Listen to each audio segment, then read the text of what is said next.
जय गुरुजी, शुक्राना गुरुजी, अनंतम अनंतम शुक्राना गुरुजी। ओम नमः शिवाय, शिवजी सदा सहाय। ओम नमः शिवाय, गुरुजी सदा सहाय। संगत जी, आज मैं एक आंटी जी का सत्संग शेयर करने जा रही हूँ और इस सत्संग में वो बताएंगी कि गुरुजी ने उन्हें कैसे ब्लेस करा।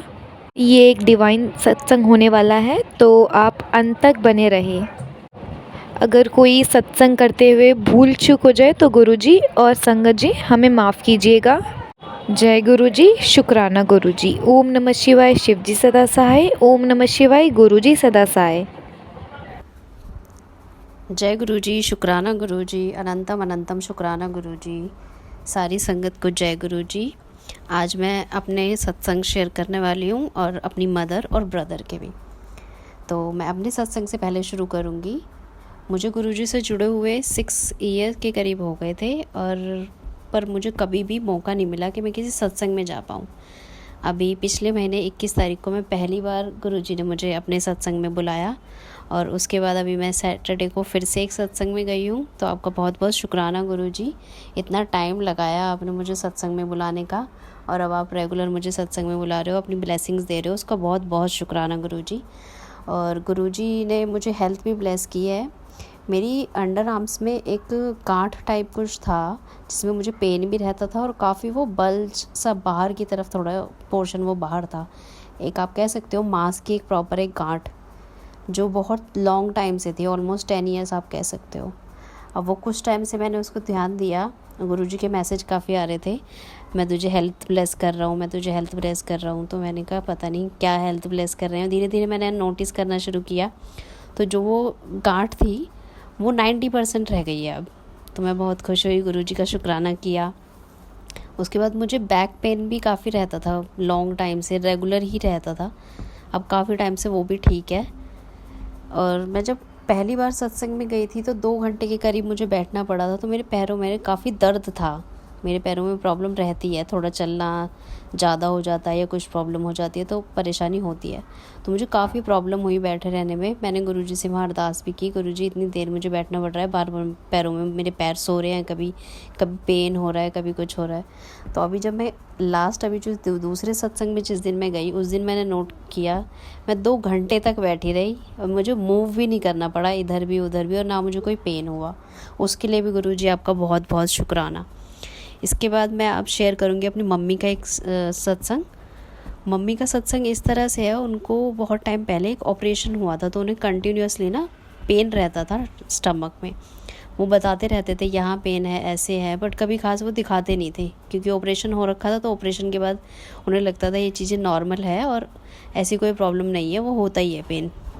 जिनके भी ऑपरेशन हो रखे थे उनसे भी यही फीडबैक मिला था कि हाँ उन्हें पेन रहता है। तो उन्होंने फिर इस बात को ज़्यादा नहीं देखा ना, उन्होंने चेक कराया। अभी शायद 2 महीने पहले की बात होगी, मुझे रात को एक ड्रीम आता है, मैं और मेरी मदर हम लोग कहीं जा रहे थे। जाने के टाइम पे मैं पीछे रह गई हूँ, मेरी मदर आगे चले गए हैं और ड्रीम में मैं जैसे ही वो आगे चले गए हैं कुछ आवाज़ आई है, कुछ शोर आया है और मैं एकदम से डर गई हूँ कि क्या हुआ है। मैं जल्दी जल्दी भाग के आगे जाके मैंने मेरी मदर को देखा तो वो ज़मीन पे पड़े हुए थे, उनके पास 1-2 लेडी थी। तो मैंने कहा क्या हुआ मेरी मदर को, क्या हुआ क्या हुआ। उन लोगों ने उन्हें खड़ा किया तो उनका स्टमक जो था ना, स्टमक पूरा बैंडेज थी उस पे, पूरे पे पूरा कवर था और नीचे जो पूरा पोर्शन होता है स्टमक के नीचे का वो पूरा कवर था। तो उन्हें देख के मतलब इतनी बड़ी बैंडेज, वो सब देख के मैं ड्रीम में बहुत ज़्यादा रोने लग गई थी। उन्हें लेके चलने लगी घर के लिए। वैसे ही मेरा ड्रीम खुल गई, मेरी आँख खुल गई, ड्रीम ख़त्म हो गया। मैं बहुत ज़्यादा डर गई कि गुरुजी ये क्या दिखाया आपने, ये क्या था मतलब। नेक्स्ट डे मॉर्निंग में मैंने अपनी मदर को कुछ पूछा नहीं, ना मेरी हिम्मत हुई उनसे कुछ बताने की। मैं बस डर गई थी बहुत ज़्यादा कि मदर के साथ ऐसा कुछ क्या है ये बात।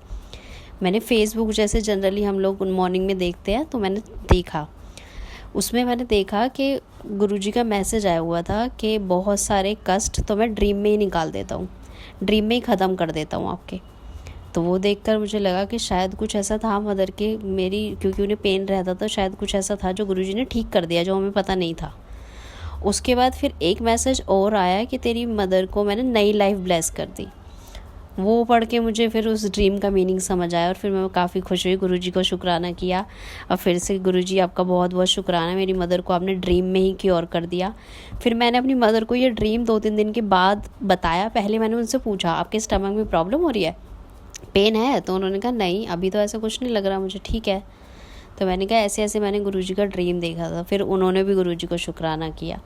वो बहुत अच्छा लगा ये उन्हें कि कैसे गुरुजी ड्रीम में कैसे उन्होंने इतना बड़ा क्या कष्ट था हमें पता भी नहीं और वो गुरुजी ने काट दिया। तो उसके लिए बहुत बहुत शुक्राना गुरुजी, अनंतम अनंतम शुक्राना। इसके बाद एक सत्संग मैं अपने ब्रदर का शेयर करूँगी। छोटा है वो मुझसे, तो वो मेरे लिए काफ़ी, हम लोगों का ऑलमोस्ट 10 ईयर्स का गैप है। तो वो मेरे लिए मेरे ब्रदर से ज़्यादा मेरे लिए मेरे बच्चे की तरह है। उसे गोद में खिलाया है तो वो उसके साथ एक अटैचमेंट बहुत डिफरेंट अलग तरह की अटैचमेंट है मेरी। तो उसका ये है कि हम जब भी हम बड़े मंदिर जाते थे उसे बोलते थे कि चल चलते हैं बड़े मंदिर दर्शन करके आना। तो वो कहता वहाँ बहुत टाइम लगता है, मैं नहीं जा रहा, आप लोग जाओ। तो वो जाता नहीं था। अभी 2-3 महीने पहले कुछ ऐसा हुआ कि जिसमें उसकी कोई गलती भी नहीं थी और पता नहीं कैसे वो बहुत ज़्यादा डर गया। उसके फ्रेंड के यहाँ कुछ ऐसी मिसहैपनिंग हुई, वो वहाँ गया हुआ था, वहाँ से वापस आने के बाद वो चीज़ हुई। तो उसके कानों तक भी ये बात आई कि पुलिस केस वगैरह हो रहा है, कौन था क्या था कैसे थे ये चीज़ें। तो वो डर गया, उसने किया कुछ नहीं, बट बच्चे हैं डर जाते हैं। तो वो डर गया कि क्या हो गया, अब पुलिस केस वहाँ हुआ है तो कौन आ रहे थे कौन जा रहे थे, क्या होगा कैसे करूँगा, ये चीज़ उसके मन में चलती रही। उसने हमें किसी से शेयर नहीं किया, उसने हमसे, उसके मन में ये 2 दिन तक चीज़ें चलती रही। हमने पूछा भी वहाँ ऐसे ऐसे क्या हुआ है तो उसने कुछ खास रिएक्ट नहीं किया, उसका बिहेवियर बिल्कुल डिफरेंट था। हमें समझ नहीं आया क्योंकि आसपास में कोई भी चीज़ होती है वो घर आकर अच्छे से बताता है वहाँ ये चीज़ हुई है ऐसे ऐसे, मतलब पूरी बच्चों को होता है ना आसपास का क्या चल रहा है वो सब पता होता है उसे। तो वो जब उसने उस चीज़ के बारे में कुछ नहीं बताया तो थोड़ा सा अजीब लगा, पर हमने उसे कुछ कहा नहीं। उसके बाद नेक्स्ट डे समझ आता है कि वो बहुत ज़्यादा डिप्रेशन में चला गया। तो मैंने उसको पूछा कि कैसे। उसने फिर, मेरा एक ब्रदर और है वो उससे बड़ा है, उसने उससे शेयर की ये बात, उसने हमसे शेयर की। तो हमने कहा ऐसे क्यों वो परेशान हो रहा है। उसी दिन फिर मेरे पास गुरुजी का एक मैसेज आया कि तेरे बच्चों को बचा लिया। वो मैसेज मैंने रीड किया तो मैंने कहा ज़रूर उसी के लिए है। मैंने उसको बोला कि तुझे परेशान होने की कोई ज़रूरत नहीं है, गुरुजी की तरफ से मैसेज आ गया है, तुझे बचा लिया है। वो हैरान हुआ, अच्छा, कुछ खास बोला नहीं। मैंने कहा तुझे बड़े मंदिर बुलाया, तुझे चलना है। उसने कहा ठीक है, किस दिन चलना है चलो। फिर मैं और वो पहली बार वहाँ गए, उसे मैं पहली बार लेके गई, उसे वहाँ इतना अच्छा लगा, इतना अच्छा लगा। उसने कहा मैं यहाँ आता रहा करूँगा, बाकी मंदिरों से कितना अलग है, कितना अच्छा हो रहा है, कितना मुझे यहाँ सारे लोग कितने अलग लग रहे हैं, उसे बहुत ही अच्छा लगा। तो गुरुजी आपका बहुत बहुत शुक्राना उसे खुद से जोड़ने के लिए। और उसके बाद वो कई बार जा चुका है, कई बार मुझे और मेरी मदर को भी ले जा चुका है। और अभी बैसाखी पे वो खुद से अकेले जाके होकर आया, क्योंकि उसका शायद बुलावा था, हम लोगों का नहीं था। उसने खुद से कहा कि मुझे जाना है, आप में से कोई चलेगा? मैंने कहा हमारा तो अभी बन नहीं पा रहा है। तो वो अकेले होकर आया। तो आपका बहुत बहुत शुक्राना गुरुजी।